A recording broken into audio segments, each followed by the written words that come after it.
Hello? I hope you all can hear me.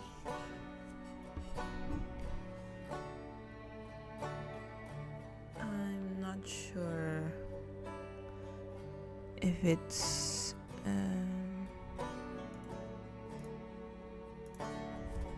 let me check.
All right.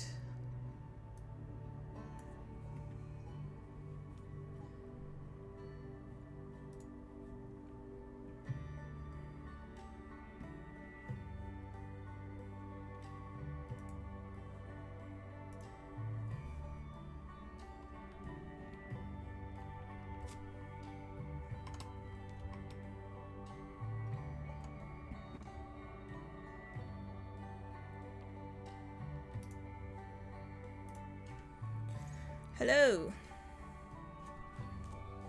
If y'all like what you're hearing, I'm currently listening to lowercase noise, or otherwise known as Andy Othling. He's more of like an ambient musician, I guess. There's like some sort of niche for these kinds of musicians. I got into it a few years ago. 2 years? Hi, Gray! Hello for everyone who's tuned in. So that's what I'm listening to. It's mostly just ambient music, and I just feel like sometimes when I need to focus, I listen to these kinds of music. Ayun lang, share ko lang. If anyone's interested. Okay, if you notice, may bago akong cover. Which is the Dino Camp. I'm gonna... Medyo impromptu yan, pero it's not related. What I'm gonna do tonight is not related to that. Pero I look forward to animating it in the next one. And what I'm gonna do tonight is more related to what I posted earlier. Ayan, nandyan din si Coach James, ang aking coach. Hi, Coach! PR tayo sa bench, 45 kg by 2. Wait lang. I'll just show yung ginawa ko kanina. I mean, pinost ko kanina. Ginawa ko kagabi.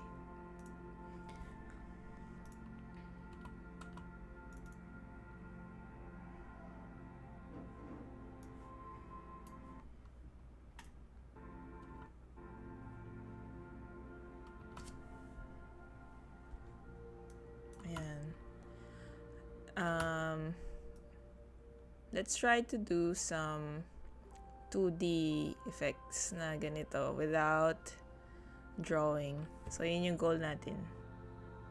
Or yun yung goal ko tonight. The reason for that being is I recently got a project which involved doing a lot of like on footage effects. Tapos parang madalian siyang work. So I don't have time to do it frame by frame, pero gusto nila yung ganong effect. So I did my best. Yung process nito originally was from, I started with Adobe Illustrator to sketch out designs. Tapos, tinranslate ko lang siya mostly into AE shape layers. Tapos, I'm gonna show you my all-time favorite thing to do when creating these kinds of effects. Okay. So, gawa tayo ng bagong comp. Nasaan na siya? Ayun.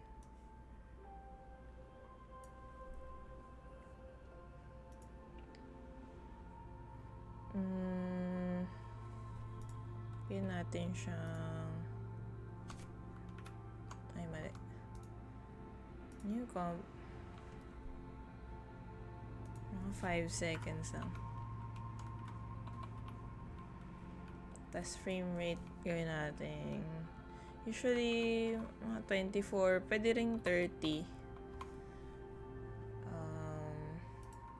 Vertical. Sige.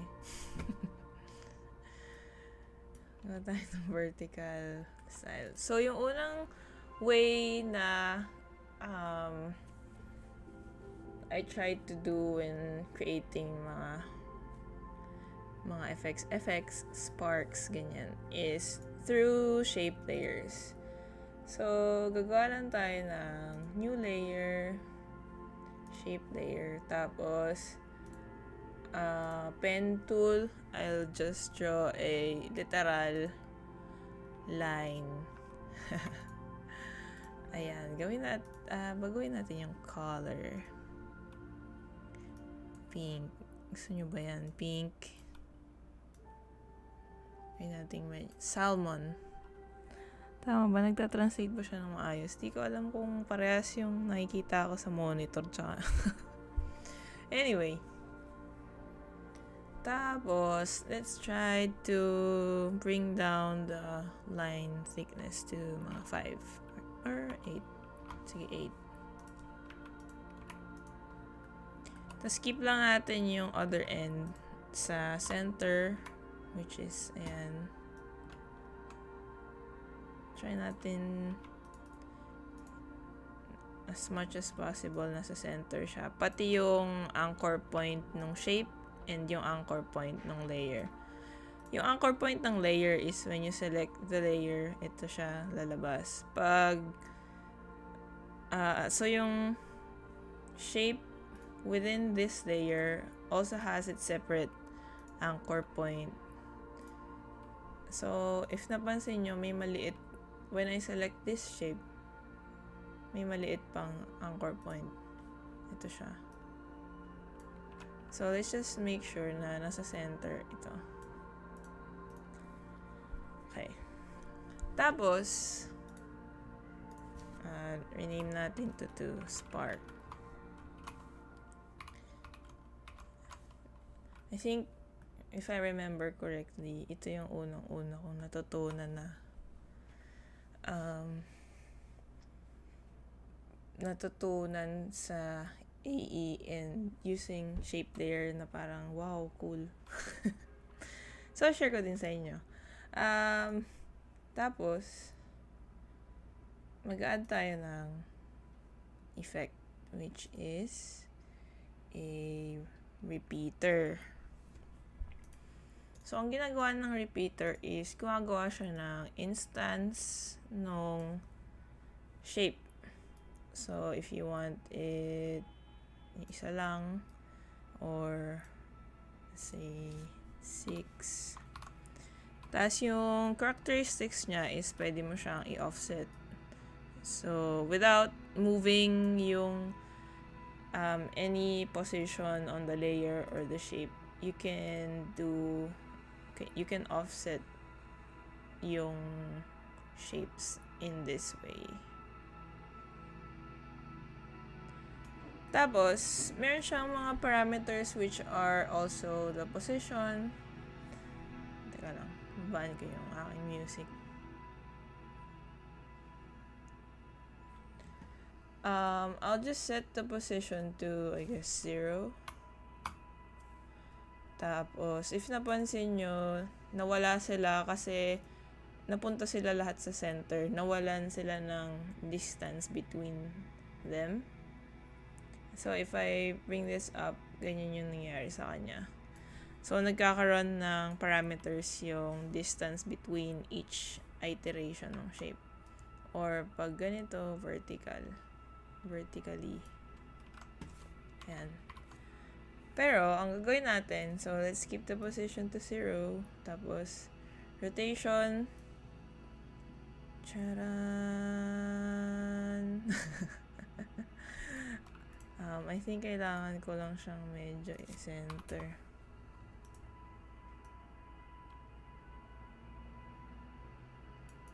Saan ba yung anchor point niya?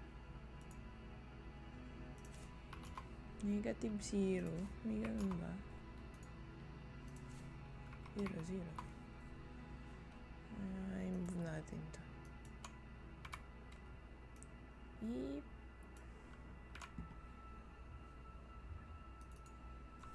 Gusto ko yung shape. No. Ayan. Minanaman ako nang i-move yung shape para nasa gitna siya. Ayan. So, yan. So, again, path. Create a path. Repeater. And then, rotation. Set position, all position to 0, tapos rotation to, so may math siyang involved. Kung, wait, 6. Parang, yung rotation niya is yung angle nung bawat,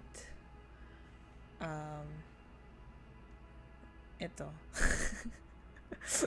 So, yung parang, from the center, yung angle ng rotation niya. Basta yun. So, may mathematical emerald siyang involved. So, dito, kung, so, tama ba? 360 degrees divided by 60 equals 6. Tama, di ba? 360, which is yung buong circle, divided by 60 equals 6. So, yan. So, para maging equal sila. Or, pwede naman the other way around. 360 divided by 6 equals 60. So, 60 degrees para maging even yung 6 lines na ginawa natin. So, yan. Math. Ngayon, so we have that, so parang imagine this as the structure of like a firework or a spark. Now, we're gonna add another effect, shape layer, property, which is the trim path. So, ito yung lagi mo sa mga all-time. Paulit-ulit ko lang ginagamit. So, what it'll do is shorten within the path. Tama ba? Parang sinashorten niya yung stroke within the path. So, if I bring the end to 0, so mapupunta siya dito sa pinaka-beginning. So, now, if I keyframe this, let's add a keyframe end to 100. Move 10 frames and then set the last frame to 100. So, meron ka ng movement. Hey! So, yung fireworks, di ba gusto mo siya na nagta-transition out or like a spark? So, what we can do is create a keyframe right in the middle siguro. On the start property ng train path, and then let's move 10 frames para lang medyo delayed siya ng onte from this keyframe. Then let's bring it up to 100, and that's what it'll do. So nag-transition out ka na. O, di ba? Best thing ever. Now, pwede mo siyang gawa ng ease. Ching. Now, another twist is you can also add some wiggles to it. So, medyo, I guess late ko na to na-discover, pero recently ko lang siya ginagamit, which are either zigzag or wiggle path. For zigzag, if you were able to see my other post, which is like the Spider-Man thing, ganito yung ginawa ko sa kanya. So, nilagyan ko siya ng zigzag.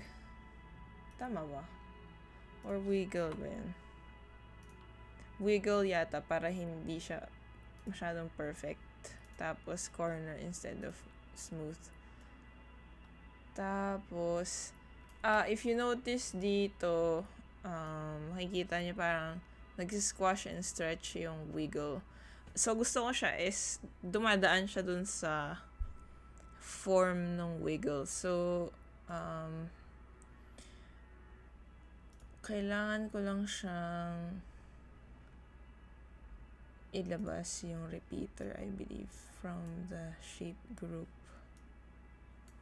So, ilalagay ko yung wiggle dito sa loob ng shape group. Ayan.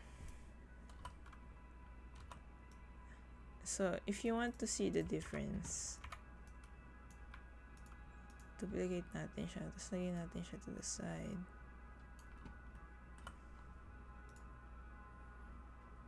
Yung difference na nasa labas yung wiggle and pag nasa loob.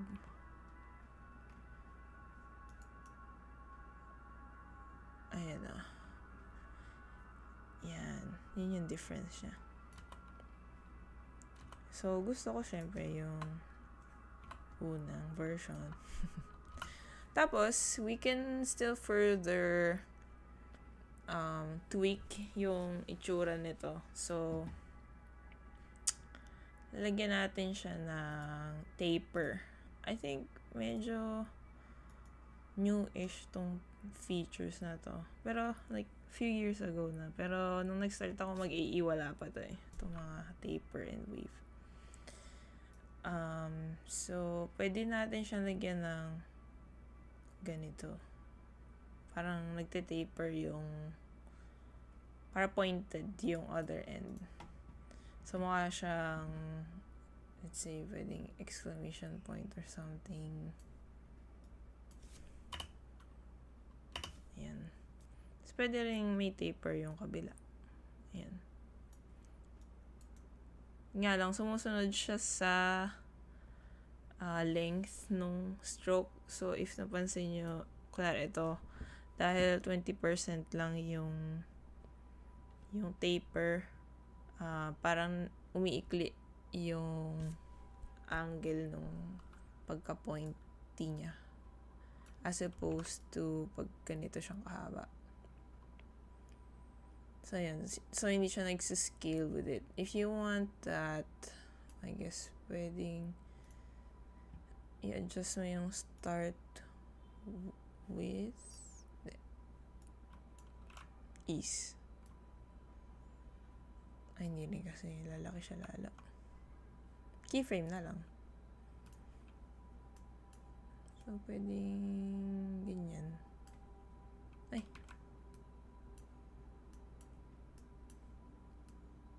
Pwedeng mas mataas siya at the beginning para uy. Ayan. Tapos, pwede rin natin kapalan yung stroke. Tanggalin ko muna yung taper sa end. Ganyan. Pwede rin siyang rounded yung other end, which is here. Round. Instead of butt cap, let's select round cap. Uy. Pero gusto ko yung butt cap. Tapos, you can also tweak yung pagka-wiggly niya. So, pwedeng mas marami or mas malalim. Tulad nito. Pwede rin siyang smooth. So, ganyan.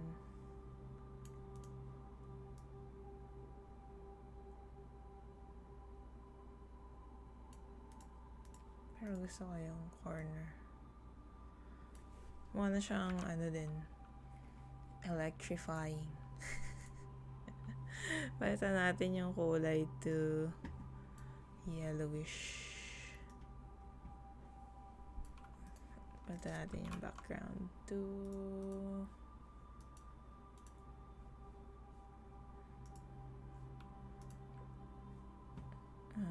skyish. Yan.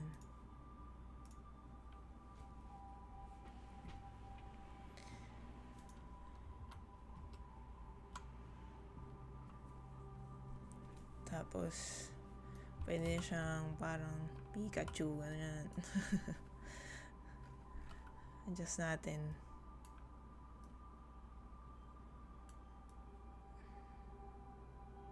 Yan. Now, you can also multiply this para magkaroon ka ng maraming layers. Tapos, pwedeng either damihan natin yung repeaters to, let's say, multiply to 12. Sabihin natin yung color and width. Tapos, change natin yung rotation dial.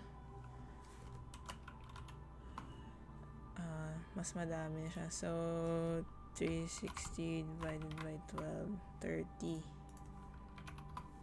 Ayan. Pwedeng ganyan.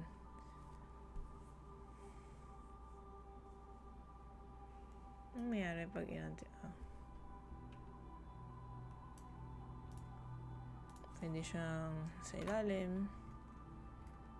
Pwede siyang i-adjust yung start and end. So, para medyo mas appear siya na mas shorter. Ganyan.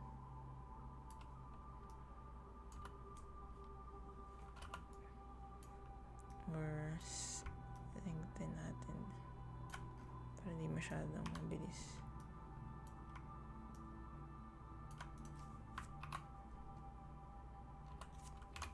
Yan.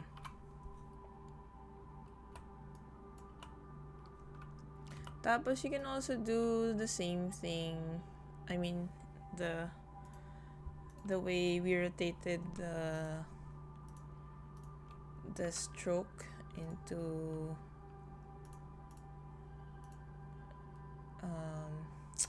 a circle. So, pwede rin siyang kunwari, lagyan natin ng ibang shape. Oh, no. So, pag nilagyan ko siya ng circle, tapos dinilit ko yung shape, ibigay natin yung color, lagyan natin siya ng fill.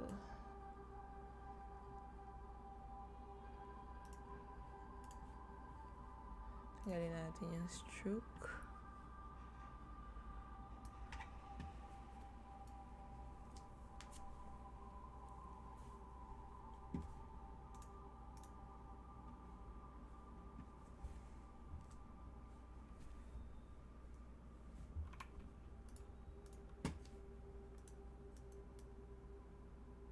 Tapos, tanggalin natin yung trim path kasi hindi siya mag-work dito kasi ginawa natin siyang feel. For this, pwede naman natin siyang lagyan ng animation sa position. So, para,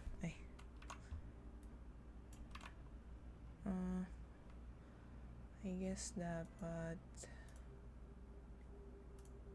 dito.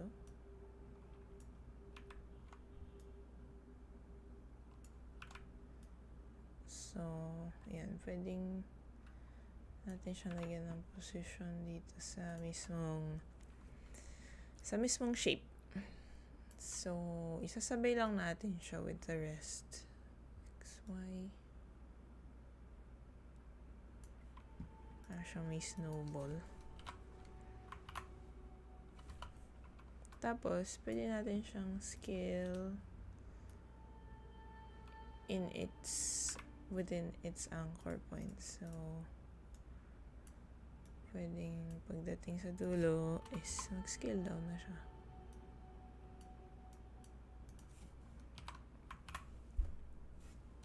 Yan. Taran! Yan. So, pwede kang gumawa ng mandala-ish vibe dito. Using just that shape layers. Okay, tapos, yung another thing is another way to create mga effects. For example, blobs. Hanapin ko lang yung ginawa kong blobs.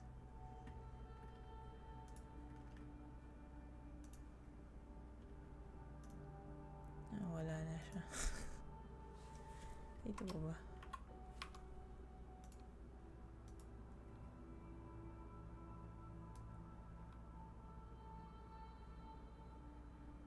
Ito yata.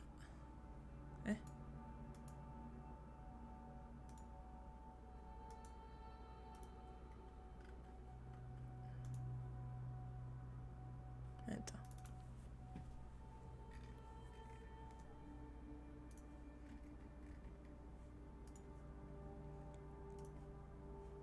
So, for this project, may ginawa akong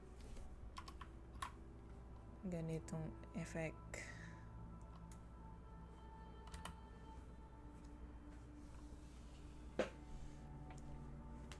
So, if you can see, parang siyang liquids, parang underwater, ganyan. Or water effect.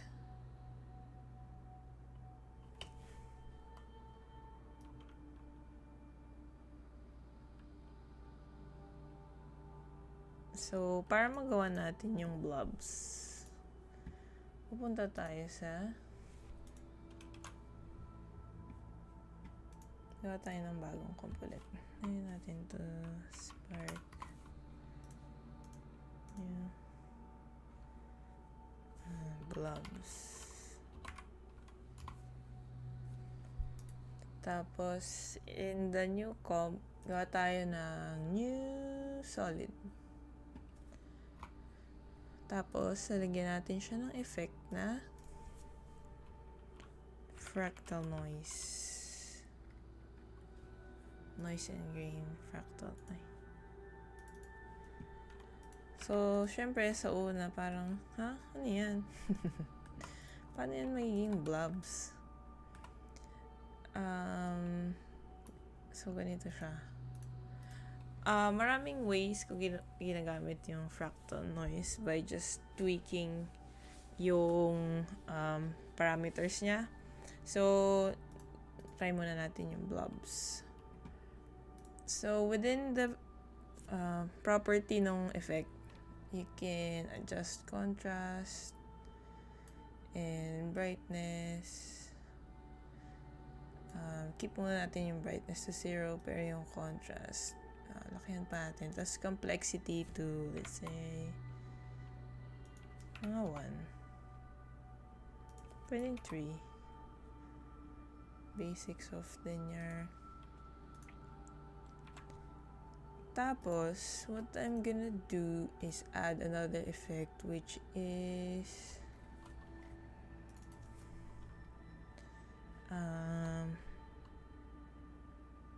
Lumaki.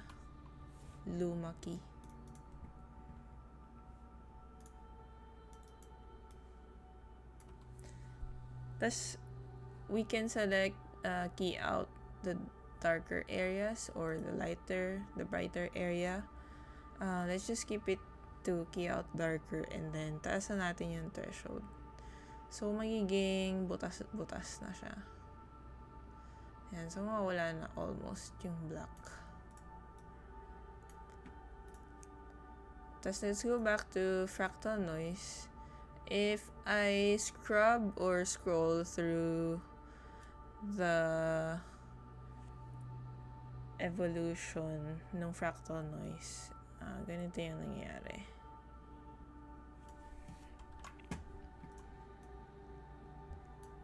So, iniisip ko, what if nagmo-move siya from like left to right, ganyan. And then, ano nga ba yung ginawa akong ano? Mabalikan ko lang. Ano nga ba yung ginawa akong code?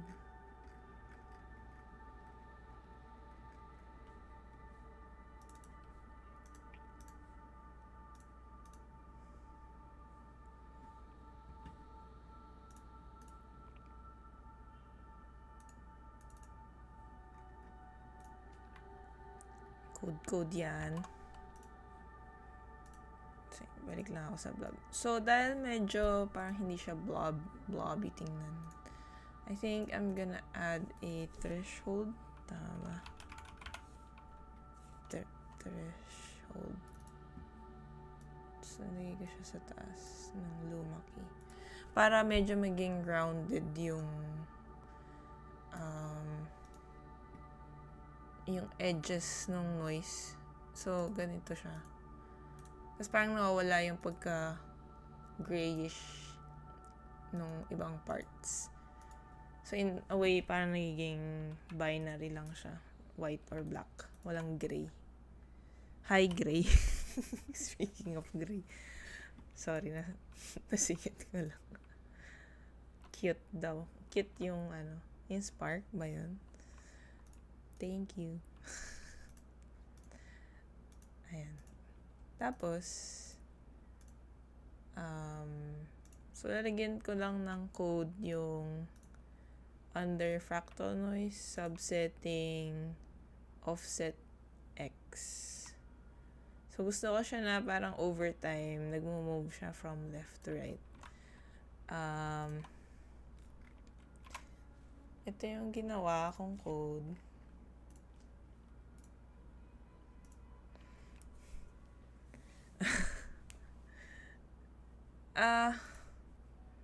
Paano ko ba to explain? So, variable. Gusto niyo po bang explain? Copy-paste na lang. Hindi ko alam paano ko explain. Nag-experiment lang ako. So, parang in coding terms, meron kasi silang tinatawag na array. So, pag ganito, ibig sabihin yung input niya ay 0, tsaka 1. Meron, so parang ini-index niya yung 0, 1. Tapos gagawa tayo ng formula, which is variable x equals yung value ng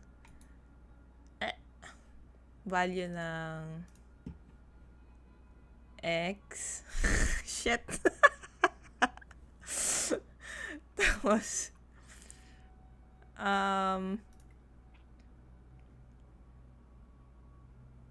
so parang kukunin niya yung as is, kung ano yung value at the moment.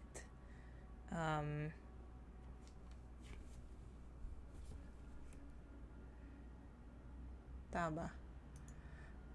So kung ano yung value niya at the moment, nire-reference niya yung original. So, gumawa lang siya ng variable para makagawa tayo ng tawag dito, hindi siya solution. Parang computation operation. So, parang yung x, yung value ng x, minultiply ko lang siya 2 times, tapos as time goes on, parang nag-a-add siya ng 0.25 or nagmumultiply siya ng 0.25 para lang siya mag-move out of place. Sorry. Anyway, sige, yun na lang. Basta parang ganon. Tapos, yung value ng y is as is. So, meaning 0. So, ibig sabihin, hindi siya nag-move dapat. Tama ba? Eh, ba't ayaw niyang gumalaw?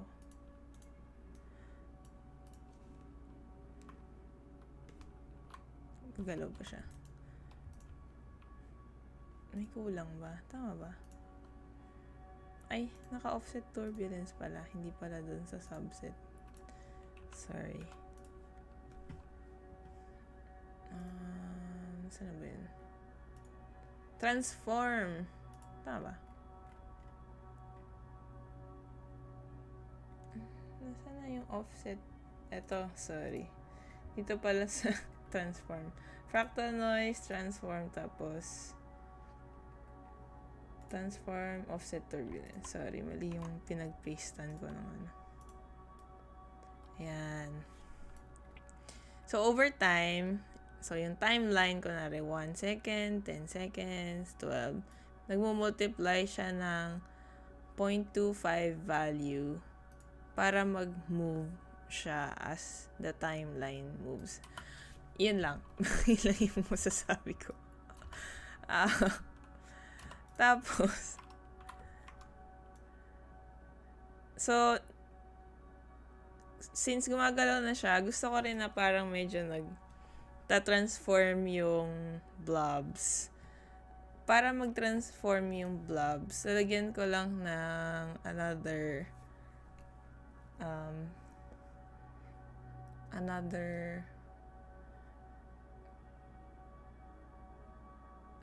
expression yung evolution, which is it.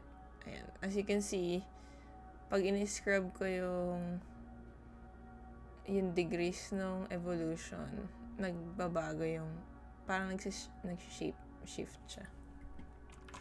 Ito mas simple. So, ano lang siya, literal time times any number. Saan na? Where is it? Ito. So, time times 50 para mabagal. So, pag lumalaki yung value na minumultiply mo, syempre, bibilis din siya. Yan.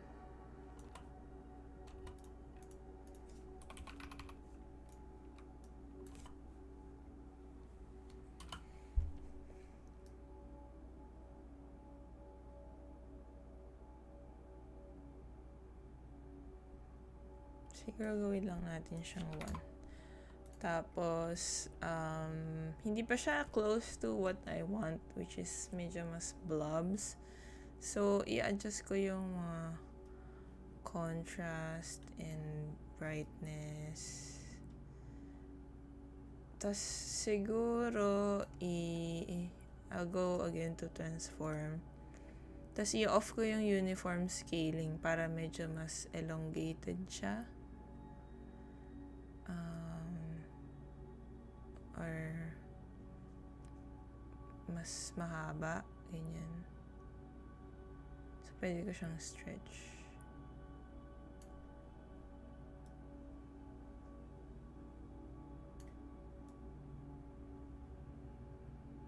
Ayan. So, pag ni-preview ko siya, ganyan siya. Parang siyang water. Pwede ko pa itong bilisan to, say, mga 5. Ayan.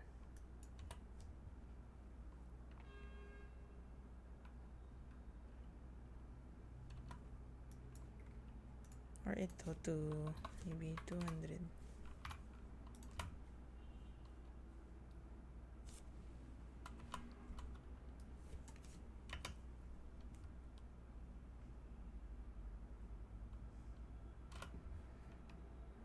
Ayan.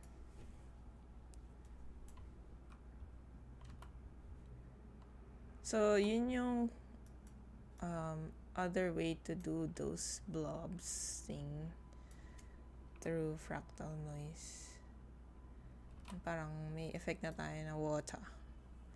Tapos, pwede mo rin siyang yung properties ay pwede mo rin siyang, sabi ni Gray, ganda. Thank you. Gagayahin mo din to.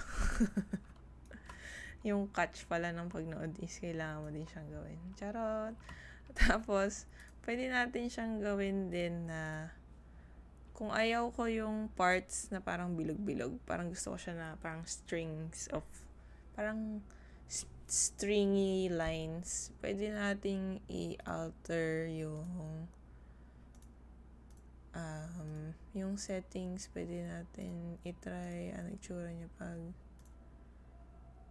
swirly. So, babaan natin yung, tasan natin yung, so, pwede siyang ganyan. Mukha na siyang, ayan, mukha na siyang dagat. Yung surface ng dagat, diba?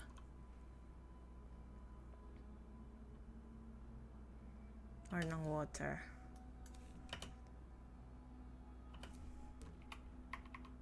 Hindi ko alam bakit na ano yung resolution.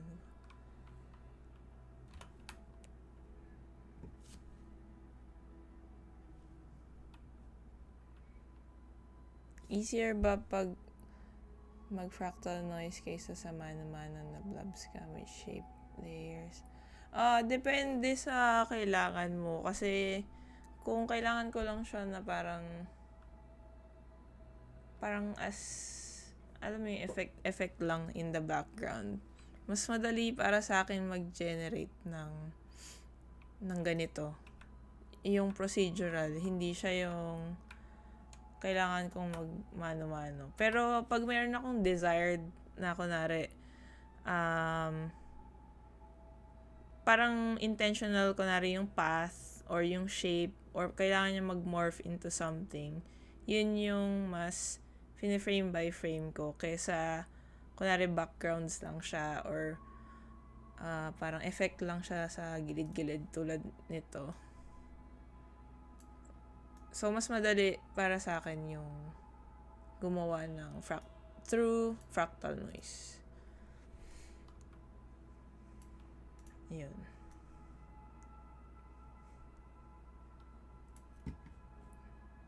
Kasi pag ganito, pag fractal noise, mahirap siyang kontrolin, pero mas madali siyang i-generate kung kailangan mo ng randomized. Yung para hindi mo makita yung pattern, ganun.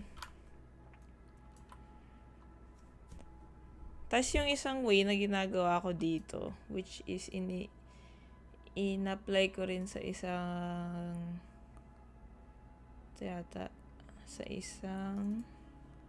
asset. Ito. So, meron akong planet, tapos gusto ko siya na may texture sa loob, ganyan. Tapos, kumuha ako ng ito din, yung same na mga blobs. Tapos, nilagyan ko siya ng stroke. Hindi ko sure kung, kita yung stroke. So, ngayon, meron siyang stroke. Tapos, sa labas ng comp, tinanggal ko yung white part para maging outline lang siya. So, kung kailangan ko ng ganyan, mga patterns, mas madali rin pag generate ko siya to After Effects na ganito. Kasi, hindi ko kailangan mano-manong gawin. Alam mo yun. Ayan.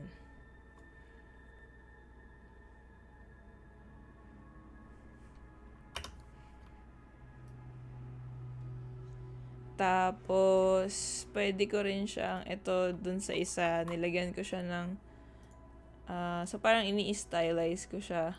Nilagyan ko siya ng drop shadow na may noise para magkaroon siya ng onting texture, ganyan. Ganyan yung itsura niya.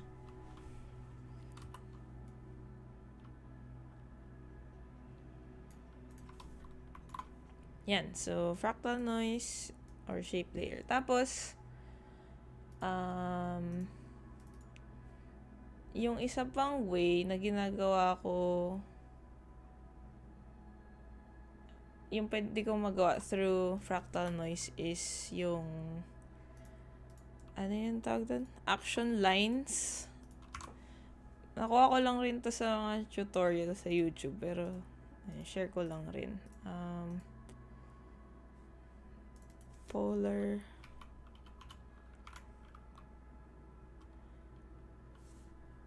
coordinates, I think.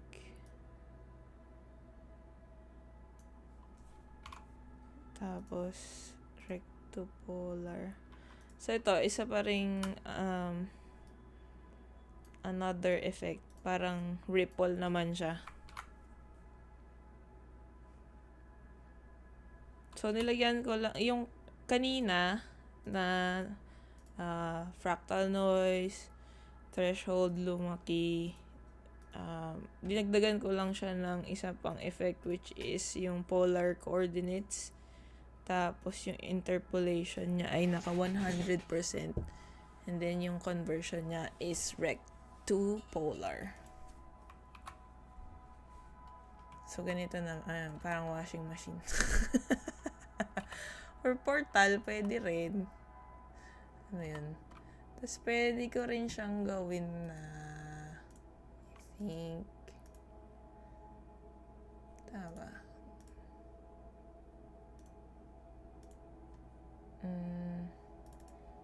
Kung ang turn of photo, kung ang direction niya ay mas vertical, for example, transform. So, babaan natin yung width, tapos habaan natin siya sa height. Pwede siyang maging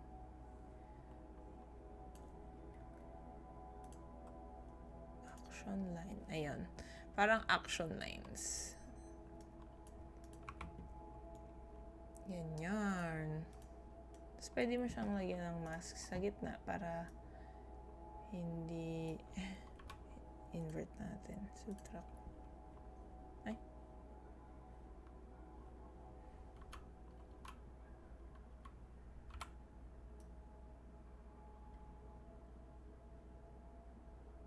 Tama ba?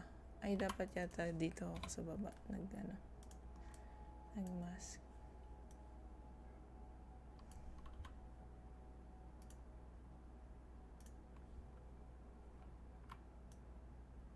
Nasaan na ba yung part na yun?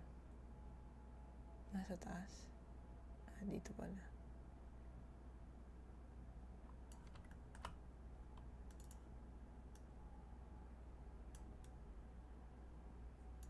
Ayan, tapos lagyan ko ng feather.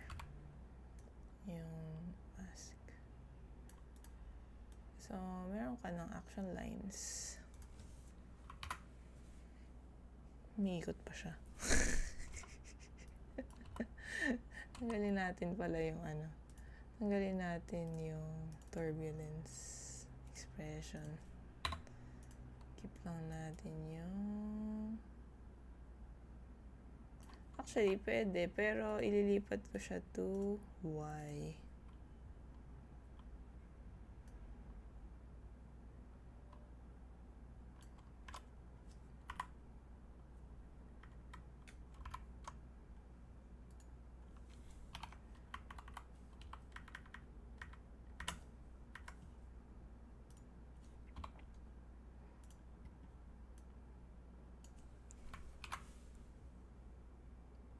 Ayan. So, para ka nang palitan natin to dark background. Star Wars na yan. Oh. Wow. Manghang-mangha. Tapos, pwede natin siyang bilisan. Times. Pwede naman 1, I guess.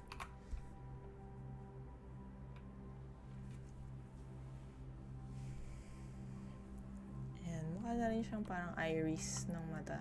Ano ba yun?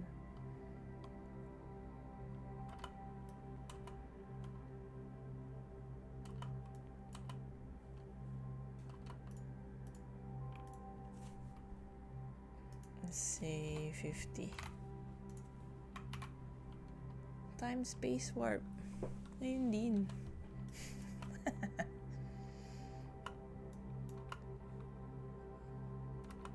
Shit, ang bilis ah.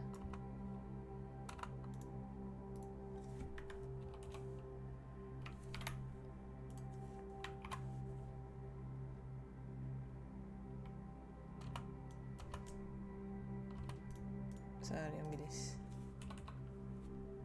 5 lang. Hinhinan lang natin. Mahinhin. So, yan. Pwede natin siyang dagdagan ng ibang ano.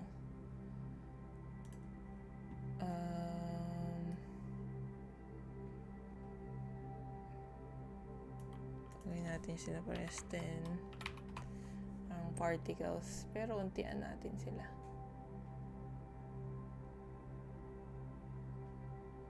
Kunwari sila ay between. Yan. Magic. Ayun lang.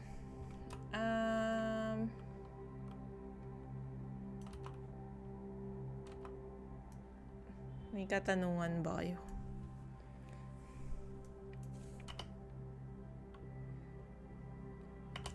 One hour na pala. 1 hour na pala agad.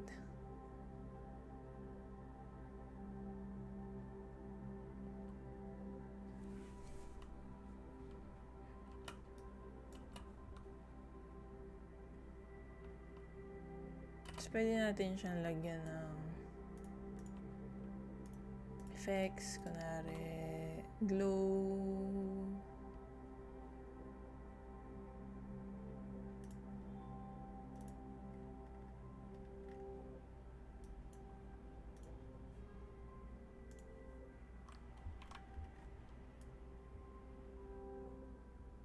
Wow.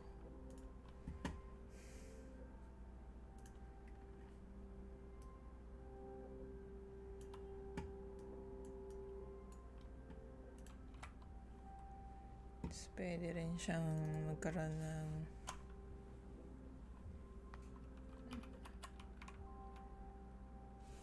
offset.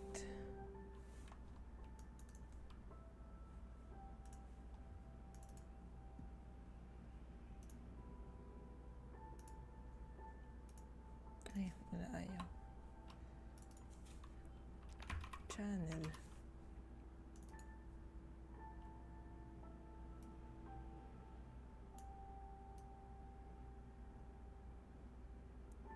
Bet bang may glue?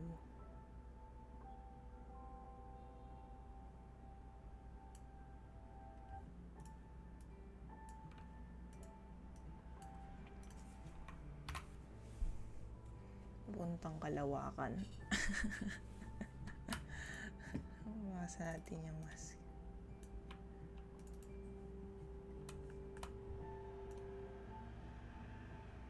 Yung tanggalin ko na siguro to. Mask. Charan! Ayan. So, yan yung mga effects na generate ko lang through AE. Not necessarily naka-frame by frame. Tapos, pwede ko rin siyang gawa ng yung mukha siyang frame by frame na inanimate by naka-drop frame. Nilalagyan ko lang siya ng effect na balik tayo dito. Nilalagyan ko siya ng effect na posterize time. So, pwedeng kung i-apply ko siya sa lahat ng layer, mag-add na lang ako ng adjustment layer tapos posterize time. So, iset ko siya to 12 frames per second. So, hindi ko sure kung pansin, pero medyo naging less smooth siya. Ayan yung before. Gawin natin Try natin medyo dark yung background.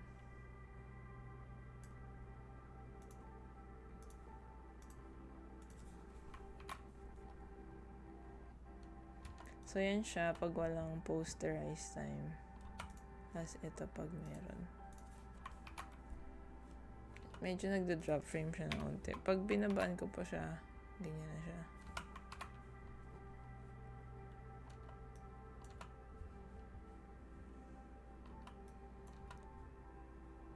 So, yan.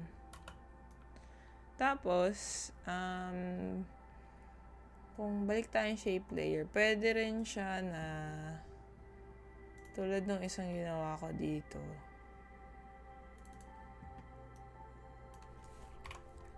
So, eto, since meron akong particular design na fina-follow, for example, ito, kasi siya yung in-import ko from Illustrator. Nice animation. Thank you, Saturn with 2 N's. So, for this one naman, hindi ko na siya generate as like a procedural animation. So, parang ang idea nito is frame by frame animation pa rin. Pero, in AE naman siya. So, bawat pose niya is naka-hold frame. So, hindi siya naka-twinning, which means na between two keyframes, mag-a-assume siya ng parang key poses between the 2 keyframes. Instead, ginawa ko siyang, so select the 2 keyframes and then toggle hold keyframe para mukha pa rin siyang in a way frame by frame. So yan, para this way makokontrol ko naman yung itsura niya, yung kakalabasan niya na ano. So yan, so yun yung for this one.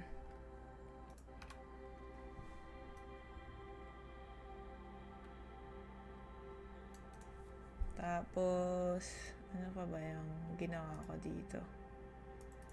Curve lines. Ito naman ay, may wala. Ano lang din to? Stroke. Tapos, may taper lang siya. So, ganyan. Tapos, yung triangle, same thing. Nagda-drop frame lang siya. Yung illusion ng drop frame, pero naka-hold keyframe siya dito. So, yan. Yung pag-morph nung triangle, mukha siyang naka-drop frame. Pero hindi talaga. Intentional siya. Tapos, kunwari yung comet. Ayan, same thing. Naka-keyframe siya. Tapos, dinuplicate ko lang. Naka-hold keyframes lang siya. 1, 2, 3, 4. Tapos, umuulit lang siya. Duplicate ko lang ulit yung ano, yung keyframes. Yan, simple lang, diba?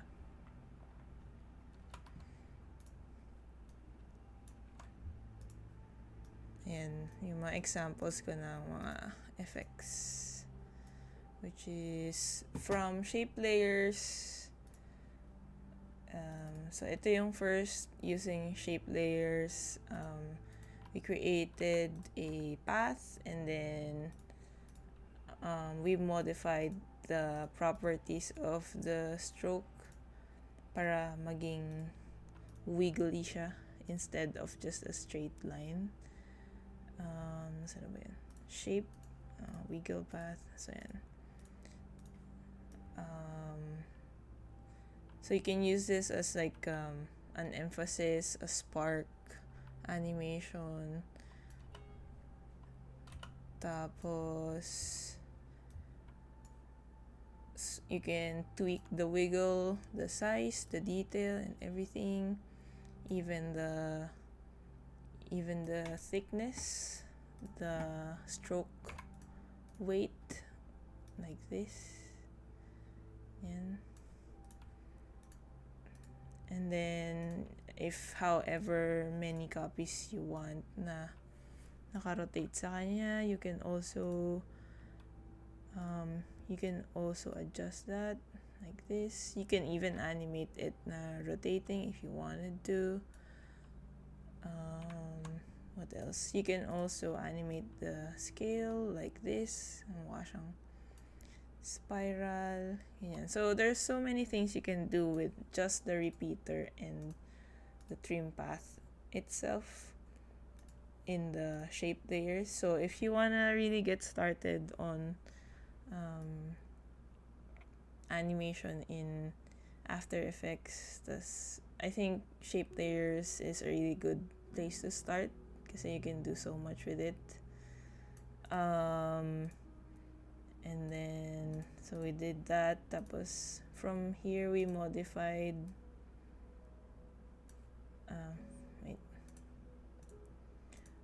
we modified it to have a different kind of settings with thinner strokes, tapos with the same settings we created it with we replaced it with a circle instead of just a line, pero more or less using the same repeater settings, property, and then animating the position and scale like so. And then another way to do some VFX is using fractal noise. So from this,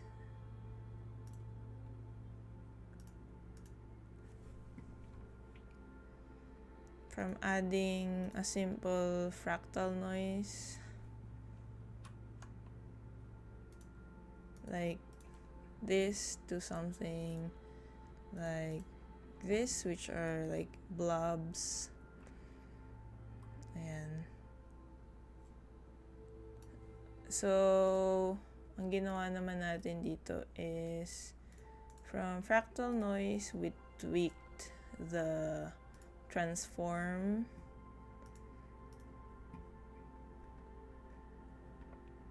and then I added just a simple nahirapan na explain kanina, pero it's a simple expression lang to make the noise map move from left to right or wherever direction. In this case, it moves from left to right. Tapos I added also a expression on the evolution, which makes wait, let me show you how that works.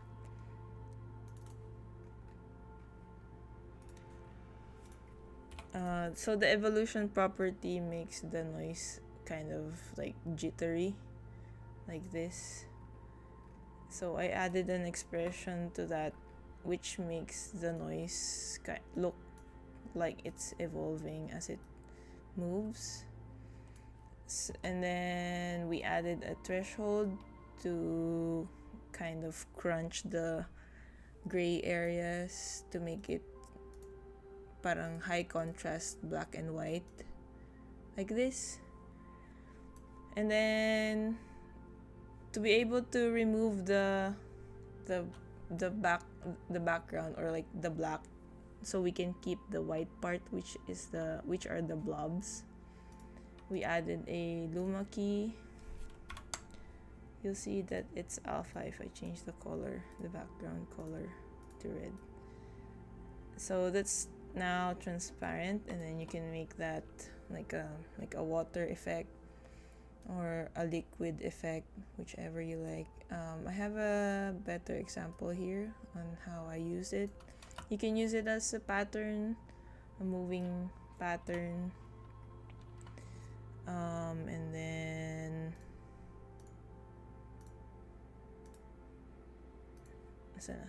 blobs. And then from that we can we can add an extra layer effect, which is the polar coordinates. So if I turn this off, it's still the same fractal noise with a different setting. So instead of elongated sideways, it's stretched vertically. So ayan siya. Originally, it looks like this. It's just the noise. So I stretched it vertically and then added a polar coordinates to make it look like it's anong tawag doon? Yung action lines looks like it's zooming in. Tapos nag-add lang ako ng glow. A glow effect. Outer glow. Ayan. And then so you can still play with this. I duplicated it and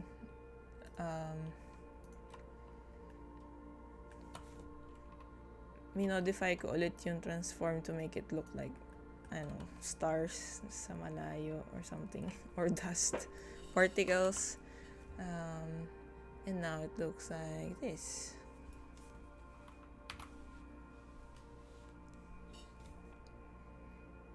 Tapos from the blobs earlier, you can also do something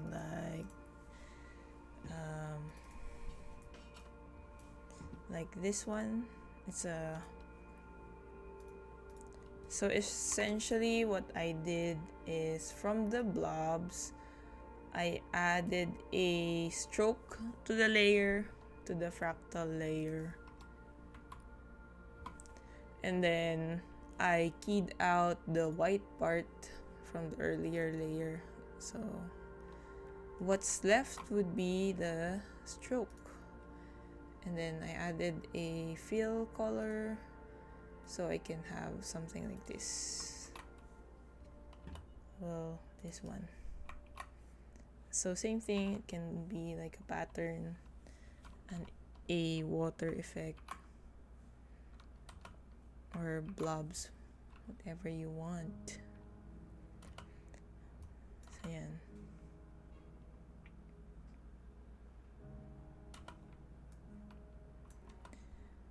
Ayun. Yeah, I hope these are helpful and I hope you enjoyed that. Salamat Gray and Saturn and Coach Dims and kung sino pa man tunod. Thank you for watching. Please subscribe if you haven't already. Oh my god, ang cringe. My goal is to reach 50 subs at least before the end of June. Hopefully you can help me reach that. For those of you who are here, please share, comment. If you have any questions, just comment or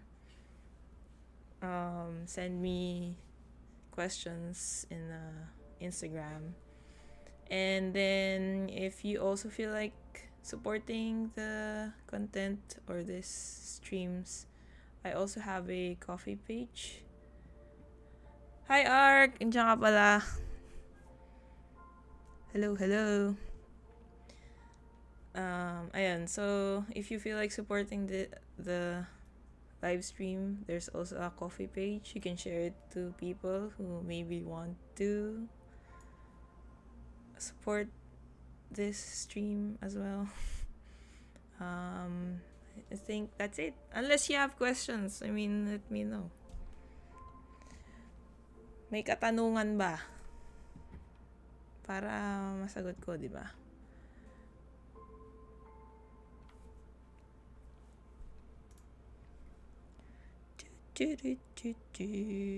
Silent listener. Good job. While working. Aww. Thanks, Ark. Gusto mo bang mag-guesting sa susunod? Charot. Nagyaya ng kasama. Good job. Thank you, Gray. May gusto ba kayong matutunan? Sige, i-play ko na lang yung ginawa ko kagabi. I mean, kung gogora na kayo, okay lang. Pero i-open ko yung last kong ginawa. Yung pinost ko sa story. Ito. Road to 1%. Tama! Tama!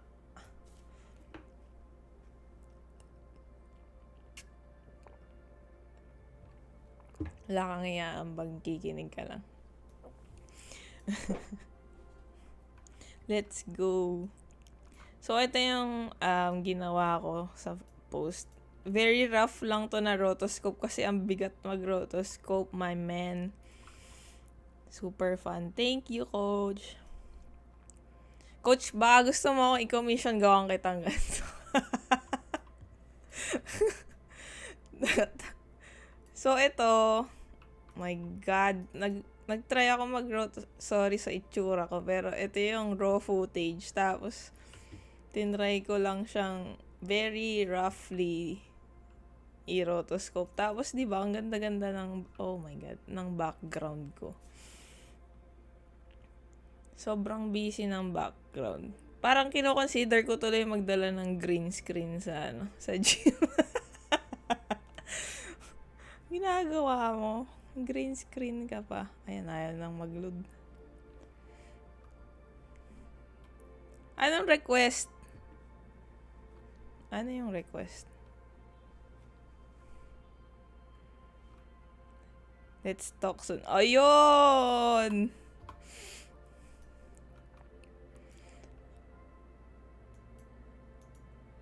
Yan, oh.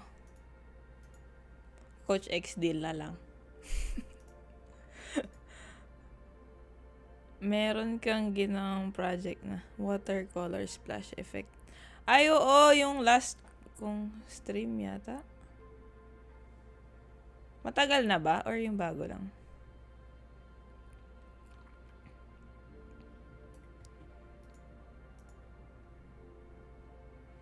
Naghihingalo siya, oh.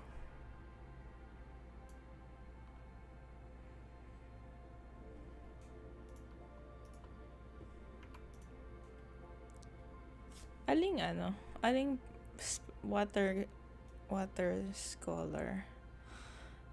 Ayun, X-deal. G.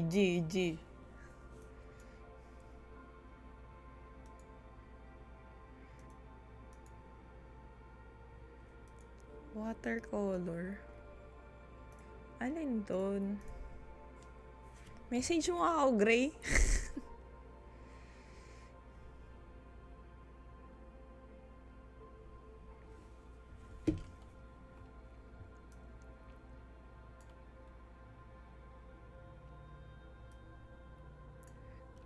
Para pala, plug lang para sa mga naglalaro ng Fortnite. Naglalaro din kami ni Coach Dims ng Fortnite.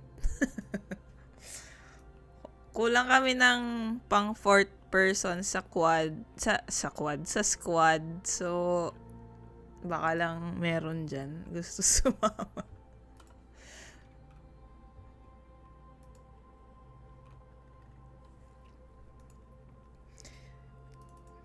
Share ko lang din na ito, yung ginawa ko dun sa post ko. Ito naka-cell animation to. So, dinrawing ko siya sa Photoshop.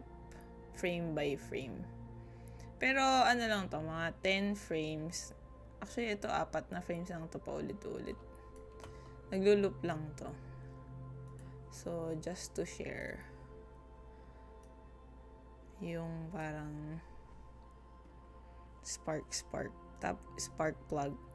Tapos ito naman, same thing, parang electrifying. Sa ko din to ginawa, sa Photoshop. Ayan. Frame by frame naman to. Pwede ko siyang gawin din na generative tulad nung sa fractal noise, pero medyo gusto ko na masunod yung brush stroke tsaka yung style nung brushes na medyo rough. Kaya finrame by frame ko na. Tapos same thing, mga 10 frames. Tapos naglo-loop lang din siya. Yan. Ano sabi mo, Gray?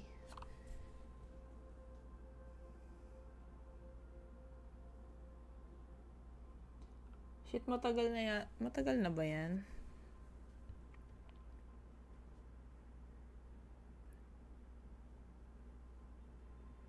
Kada drop. Wait. Ano yun?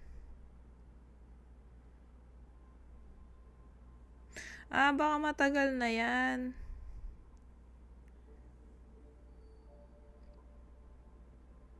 Sige, hanapin ko sa susunod. Do the watercolor. Parang alam ko yung sinasabi mo. Pero hindi pa ako nakakapag-stream ng ganun. So, i-plot ko na lang for the next.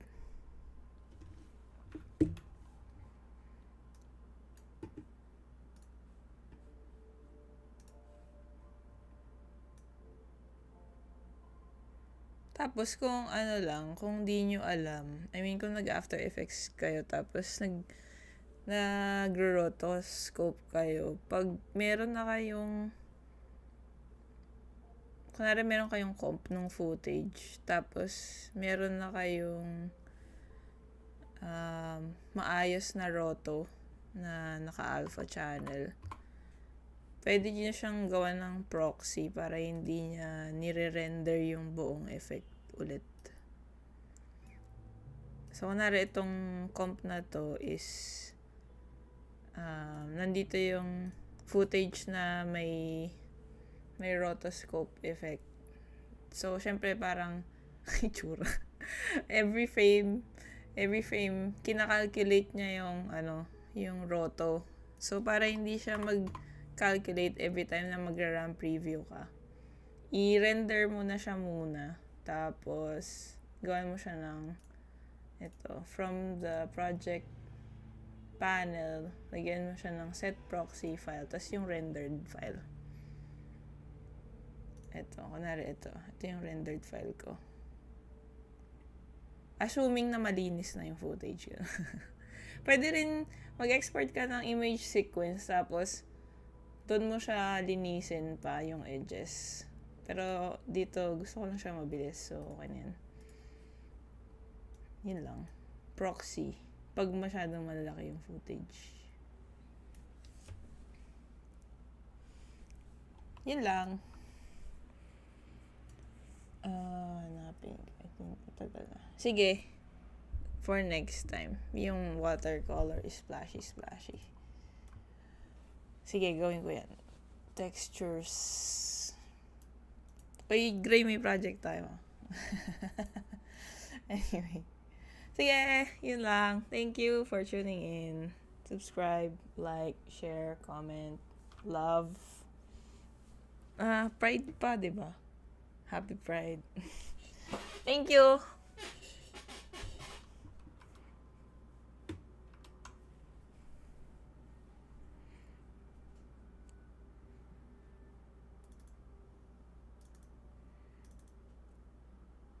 Ay, magbago nung ano ko.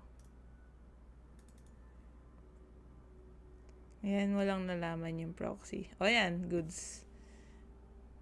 Kung need mo. Hopefully, magamit mo siya.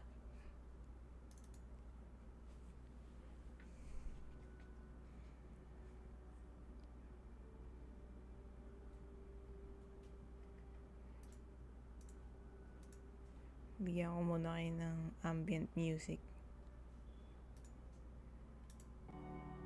Kung naririnig siya.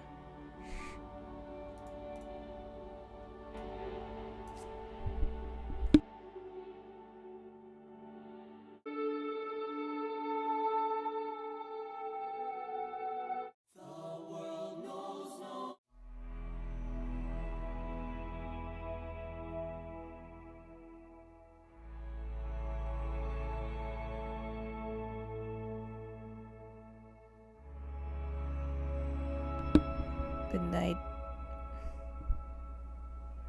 Lalaro ka pa, Oche. Joke lang. Happy fried. Fried na. Hindi ko mabago yung ano. Ayun kasi.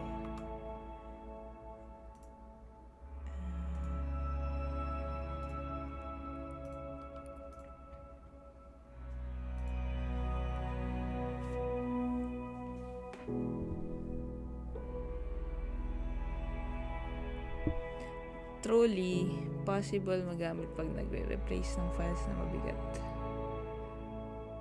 Yes. Mostly doon ko siya ginagamit. Tsaka pag di mo na kailangan palitan yung ano, yung animation, tapos parang pag medyo mabigat nga siya, proxy is key. Anyway, thank you once again. Sobrang maraming salamat for chatting. Hindi nakaka-lonely mag-stream. Salamat.